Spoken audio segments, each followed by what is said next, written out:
Okay, so we wanted to learn a lot more about this whole venture capitalist subject and what it means for CrossFit, and we decided we should talk to someone a lot smarter than us. So Tommy, you actually found someone, and he's joining us now. His name is Brendan Corcoran. He is on the board of Steve's Club. He also has 12 years of experience in the venture capital world, in the investment world, and he's a CrossFitter as well. So Brendan, you really check all the boxes. So first off, thank you for taking the time to do this.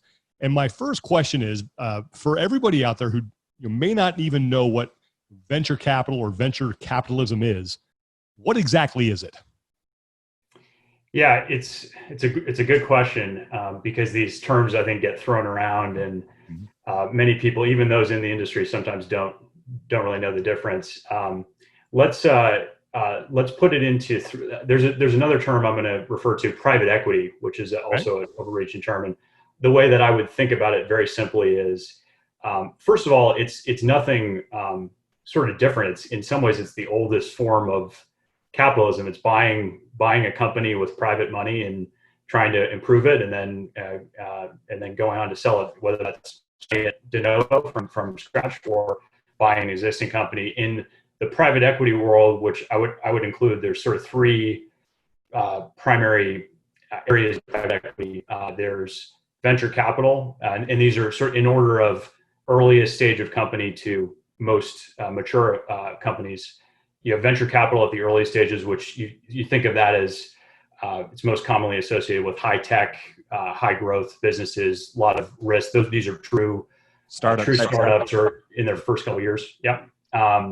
The middle stage would be called growth equity, and then the sort of the third stage, the most advanced or most mature, is commonly private equity. Although actually all these are forms of private equity. But the last stage is private equity, or what's also called buyouts, leverage buyouts, where typically at that stage, you've got much more mature companies that are profitable, they've got positive cash flows, and the investor is seeking to buy a majority stake. In the first two stages, venture capital and growth equity, the investor usually coming in to take a minority stake in the company. And it kind of goes up from at each of the stages. The venture capital could be as low as 5 to 10% of the company, sometimes it's more.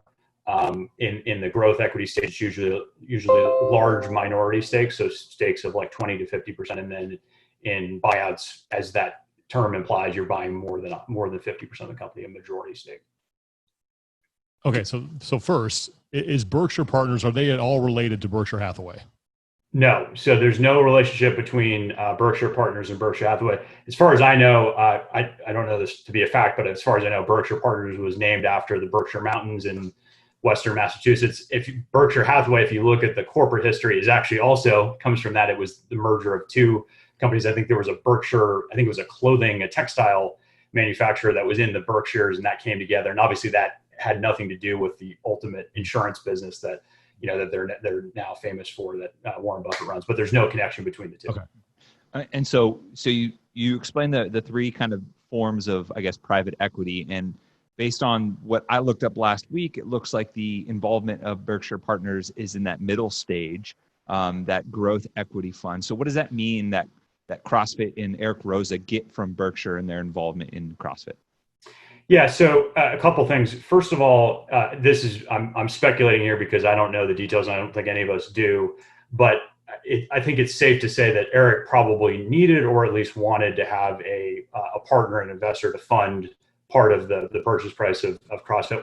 I've heard a few, rumors thrown out there of what the total value of the company is, something on the order of 100 to 200 million. We know Eric is a wealthy guy from the success he had with his previous company, Datalogix.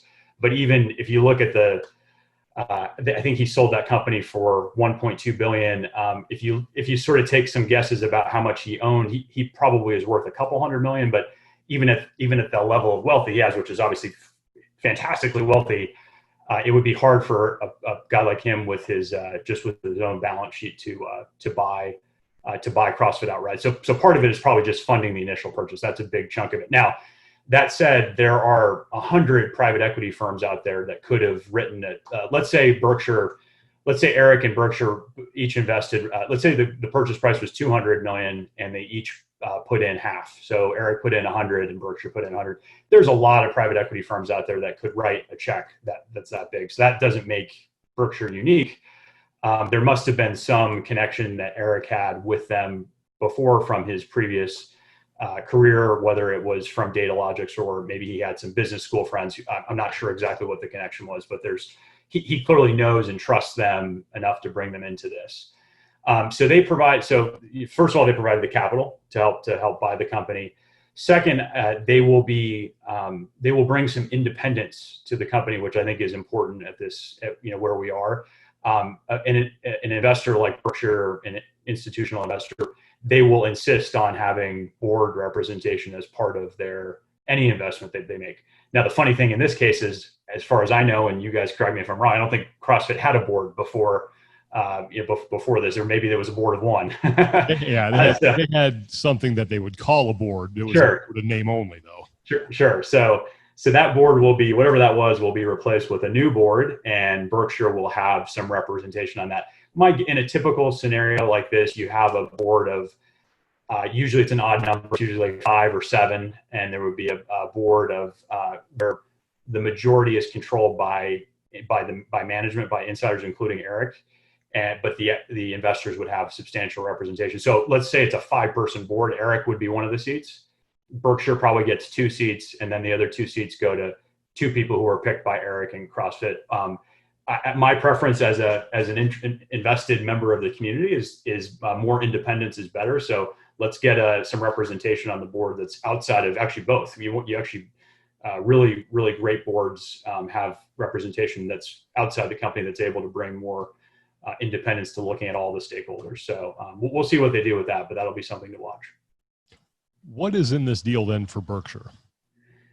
Yeah, so Berkshire gets they will be an equity owner alongside Eric, just like anyone else who owns a stake in the company. I'm sure some the management packages. I don't know how widely.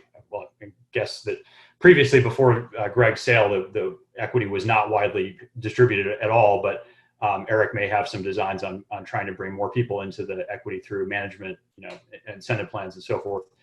So they'll be an investor in the company. I think that what makes this an attractive deal for them, let's forget about all the things that we know about CrossFit that are attractive, because we know all that, and the potential for the games and growing the affiliate base and all that. That's sort of all table stakes. What made this probably a really cool deal for them is usually private equity firms have got to fight to win. Sort of laugh. You put air quotes around win, because usually the one who wins is whoever pays the highest price, right? We all know in investing, that's the sort of the inverse of success. So they had this is a unique situation where, because of the way that this all went down, Greg obviously only wanted to sell to someone who was an insider, and the list of insiders in CrossFit who had the financial wherewithal to do this deal is very small. So that immediately narrows the field. Anytime you're a buyer, the fewer buyers who are competing with you, the better. So I think they probably got a chance to invest in a really interesting, a unique company. And I hate the word unique. I actually don't use that word lightly, but it is a unique company at a time where it's kind of Berkshire is a company that's investing in, companies that are growing. And CrossFit's a funny one where there's enormous potential for growth, but it's actually almost like a distressed investment in some ways because of all the turmoil that was around it and all the sort of the stink from everything with Greg. So they were probably able to get in at a pretty attractive value. Now, what will they expect from their return? They're a firm like Berkshire they're probably looking for to try to make sort of 2 to 4 times their money in any given investment over a holding period of, probably on average 5 years, but on the range of sort of 4 years on the low end, short end to 10 years on the outer end. The way private equity funds are structured, I don't want to get too much into the details, but they raise funds. They'll go out, and so Berkshire's last fund was raised in 2016. They raised a $5 billion fund. They are in the process of deploying that capital and buying new deals. And then once those investments, they'll build a portfolio of 15 or 20 companies. Once they'll try to create some value in those companies, build some growth. And then once those companies come to maturity when they're ready to be sold, they'll exit them either through an IPO or they'll sell their stake to another buyer, whether it's another private equity buyer or a strategic buyer, and that money will go back to their investors. And then they do it again. They raise. So they're on their last fund, I think, was their fund 9. So this is a very we should say, by the way, Berkshire is a very well-regarded firm in the industry. My previous firm was not an investor with them directly, but I knew them really well. I spent a day in their offices. Their funds they raised $5 billion for their last fund, but they probably had $10 billion of interest. So like there's more investors who wanted to put money with them than they have capacity in their funds. So they're looking to make probably a 2 to 4 times return over, and that depends on the time horizon, right? If it's 10 years, you want more than 2x because there's time value of money. And then I think the big question for us in the community is, I think there's a lot of positives that they'll bring to the table here. Again, the independence is really important in trying to professionalize. This is CrossFit's I think what was heartbreaking about all this was that it's this little thing that we know and love, but it's not a little thing anymore. This is a real, big global company, and it needs to be professionalized and institutionalized. And I think Berkshire can have make some really positive contributions to that. The downside is at some point they've got to leave, right? Because that's just the way that their business works, the way that private equity works. They have a 10-year fund life, and at the end of that fund life, they can usually extend it for a few years, but they got to get out. They need to return the money, and so that's where the other shoe will drop. And how will they get out? That's the question. Will it be? Then there's a bunch of different ways. We can, if you want to talk about that more, we can talk about that. Yeah, that was actually going to be my next question. Was kind of what are the potential downsides? Because I try to keep my ear to the pulse of what's being said in the community and how people are kind of viewing the buyout. And some people, I think there's a little bit of pause and caution around, a company like Berkshire coming in and owning part of CrossFit, effectively being seen as an outsider. They see Eric as an insider, someone that's involved, and then this private equity firm coming in that doesn't know much. And I think they're worried about that other shoe dropping, as well as any other potential ways that this partner can come and effectively what they see muck it up a little bit. And I'm curious to see where you see some of those pitfalls might be, and maybe go into a little bit the ways that they could get out and effectively, I'm not sure if I'm using the term, like the realization of their investment, right? Yeah. That's right. Yeah. The way, how will they exit? Let me answer the second part first, because that's a little bit more straightforward. So there's essentially, I would say there's 4 ways for them to get out of their investment. The first would be for Eric and the management at CrossFit to buy them out in a few years down the line. And if things go well for CrossFit, which let's all hope that they do, that'll be a harder thing for Eric to do in the future, because it'll cost more money, right? Their stake will be worth more. So how would he do it? Traditionally, that would be in a management buyout. The management team might have to take some debt out to buy out the other stakeholder, which could be frankly, debt can be a little bit scary, I know, but as far as I know today, I don't think CrossFit has any debt, and if it's still a growing company, taking some level of debt to buy them out would probably be a fine thing, and it would be okay. So that would be one way to do it. They could also raise money from. The second way of getting out would be they sell their stake to, and this is it's sort of an extension of the first one. Berkshire sells their stake to another investor. Basically, we have like another private equity firm similar to Berkshire, could be a bigger one, perhaps, because if CrossFit, if this investment is successful, you're going to be selling at a higher price. There could be another firm that comes in and takes them out, which would be similar to in the first example I gave. Eric and the management team raised debt to pay them out. In the second example, they're basically raising equity. They're just taking equity from another investor, and then they're repaying Berkshire. So that would be the second way. The third way is they sell the whole company to so Eric and Berkshire sell the whole company, which they could do, right? They're the owners now. They could decide to do that. They sell it to, and that could be another private equity firm. It could be a strategic buyer like a Rogue or a Reebok. A lot of the names that were thrown out. The initial turmoil with Greg when the sale was initially announced. And then the last one would be an IPO, where the company goes public and Berkshire is able to liquidate their shares in the public market. That would also be a common way to exit. I think we all probably have some hesitations about all those, except for the first one. I think if Eric and the management team are doing a great job and are really executing, I think we'd all love for them to consolidate more ownership of the company. The IPO option is always there. It's a little scary just for what it tends to imply about companies. They tend to be changed by just the pressures that come with being a public company. So personally, I hope it doesn't come to that, unless it's in the best. Maybe the situation looks different where the company's just grown to such a level where it just makes sense. And I guess we'll see where we get to. So I'm clear on this then. Berkshire will not realize any profits from this investment until they decide to get out. Is that? Yeah, that's right. So they will typically, in an investment like this, the private equity firm will have again, I don't want to get too technical in the details, but they'll have a preferred, what's called a preferred equity investment. So they're senior to the common shareholders, including management. So I'm pretty sure that this would be the case here, where Eric will own common equity alongside any of the other equity owners, although I think he owns most of the rest of it. And then Berkshire will have a preferred equity. All it means is it's a small way of providing them with some small downside protection in the event that things don't go as well as we hope. Let's say that in 5 years' time, they actually have to sell their investment at a loss, like the company's worth less.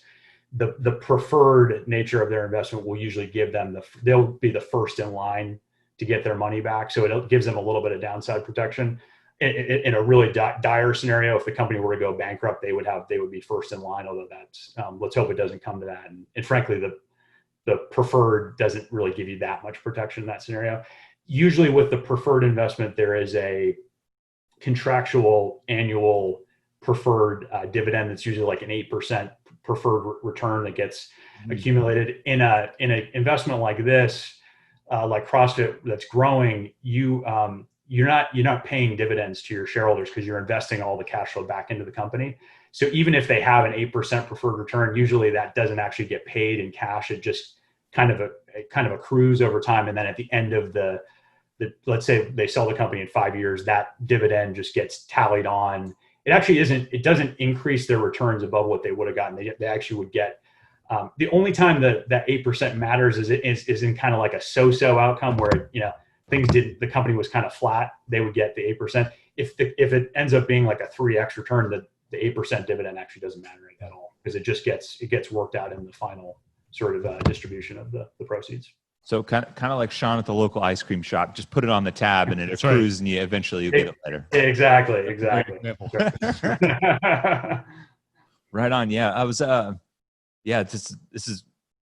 I think a lot of people were kind of had their hopes up for this buyout, and then some of the details started to come together, and now people are kind of left trying to sort the north south out of it. And it sounds like in that first scenario, basically what CrossFit went through 6 years ago when Greg took on debt to buy out the other half of the company from Lauren, and then effectively, paid that off over time, and kind of got to where they were now. I actually have a question about the board of directors, because that's something that I think a lot of people have asked about. They should have a board. There should be some sort of board that helps direct decisions. In your experience, what kind of decisions does a board have influence over, and what would that look like in a CrossFit setting? And I know that's asking you to kind of speculate, but I'm just wondering if you could shed some light on that. Yeah, it's very important. It's the highest level strategic decisions that affect the future of the company. So it's everything from, in a typical board, the things that the board will be focused on would be things like the management team and the succession planning. Obviously, succession isn't a big issue anytime soon, but like you're going to want to think about that soon. Eric's not going to live forever, and hopefully CrossFit does. So that's one thing. Diversity and inclusion is a big issue for boards. That's obviously a big issue for CrossFit today, and it's got to be number one. Things like geographic expansion. That's important, thinking about your international presence. liquidity and exit options, like thinking about like the board will want to, obviously Berkshire will be part of these discussions, but the board will want to talk about how, because there will be an elephant in the room, which is Berkshire is going to need to get repaid, and that elephant is going to get is small today, but it's going to get bigger and bigger and bigger as we with each year that passes, and they'll talk about that as well. So it's really the most fundamental things about the company. Should we go big on the games? Should we, have an in-house media team? All of those decisions, need the board is going to have a lot of influence over those.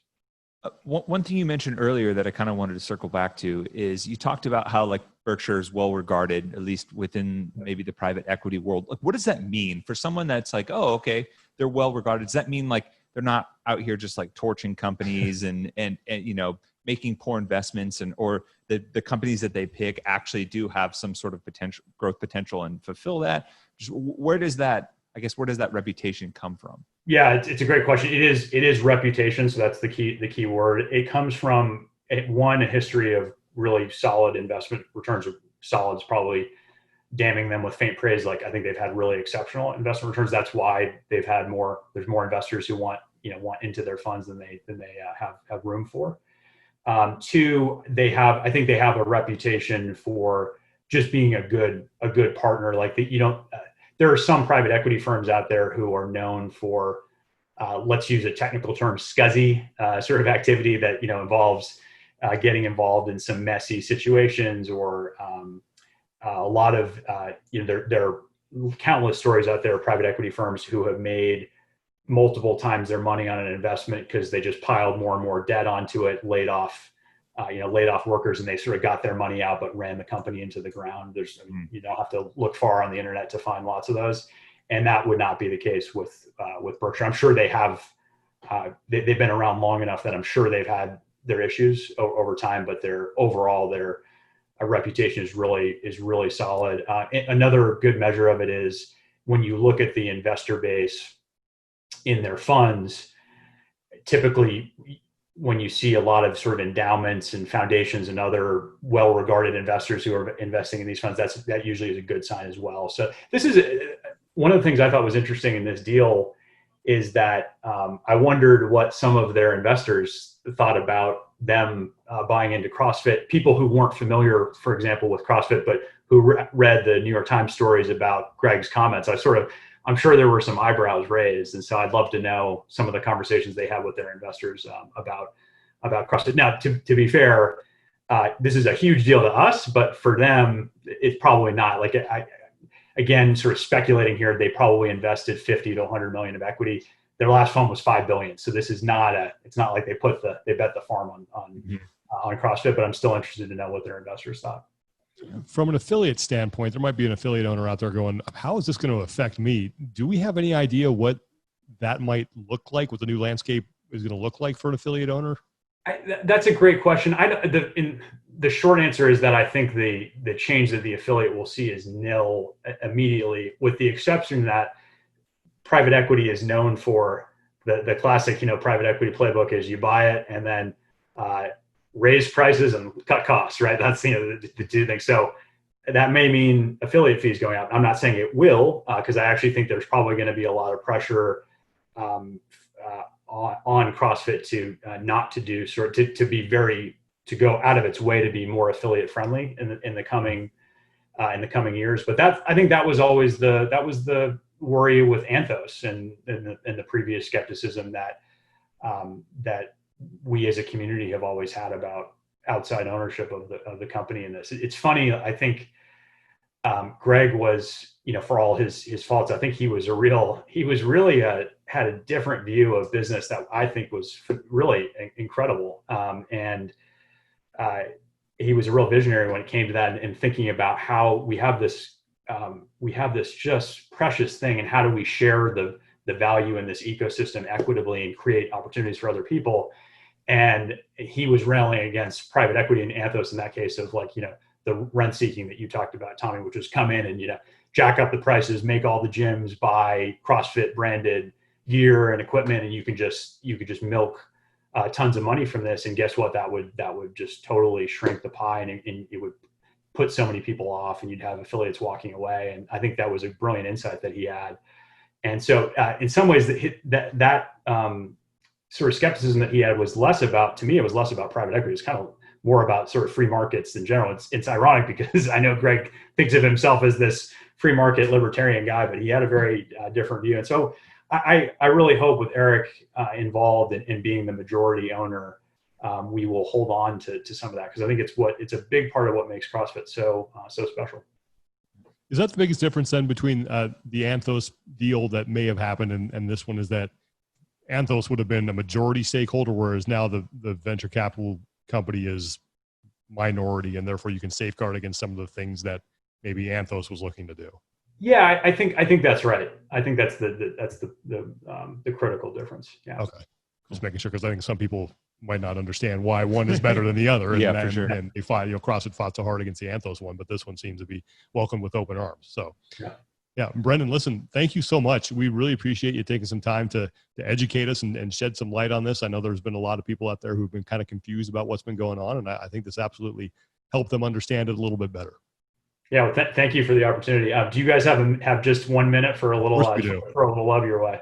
Yeah. So first of all, a great thrill talking to both of you, and I'm a big fan of the show. You guys have been a real light spot for all of us, and I would speak for a lot of people with this and really since the start of the year. And you really turned with your own personal situation, you turned lemons into lemonade. And so I just huge respect to you, especially with all we've been through as a community. You guys have been really brave, I think, in putting yourselves out there and leading I think you've really been the leaders of the whole community in the discussion on racial justice and where we go. And I know I'm sure you guys feel like you made some mistakes, and you probably cringe at some things you've said, but that's part of the process. And so I really huge respect for that. And then just a favorite moment for each of you, Sean. The 2014 games, the fittest man in history call. I always love that. That's a goosebump. Yes. I did some sports radio in college, so I'm no Sean. I don't have a Sean Woodland voice, but I've been told that I have a pretty good radio voice. And that was just an awesome, the way that you were able to time. I know how hard it is, and the way you were able to time it. I got really lucky on that one. Yeah, that was pretty cool. That means a lot. And Tommy, for you, it was one of the update shows. I think it was the 2018 Open when they 18.5 when they did the sort of the fan vote for the thing, and it was the 7 minutes of Fran with the increasing reps, and you had an awesome break. I'm a big I grew up a big baseball fan. I'm kind of a stat geek, and you just totally nerded out on the on Matt and Cara Saunders. I think may have led it for the women on Matt did 2.78 chest to bar Frans in the 7 minutes. It was just awesome. It just reminded me of. I was like, wow, this is cool, and it felt like as a sport, we were getting to the point of the professionalization in it. Things have changed a little bit in the last couple of years, but I hope we can get back to that, because it was it was fun. It was fun. Sure. Well, thank you, man. Yeah, thanks. That means a lot. Thank you. Yeah, much appreciate hearing that. Thank you. Yeah, thank you guys. All right, man. Listen, again, thank you for taking the time. I feel like I'm a little bit smarter now, and I understand this a little bit better. We hope things work out for the better here. Open line. So if you guys, if anything else comes up, if you want to just, if you want to talk, or if you just want to send me an email or an Instagram DM, whatever, just let me know. I'd love to follow up. We're all on the same side here, I think, in rooting for a great outcome. So fingers crossed.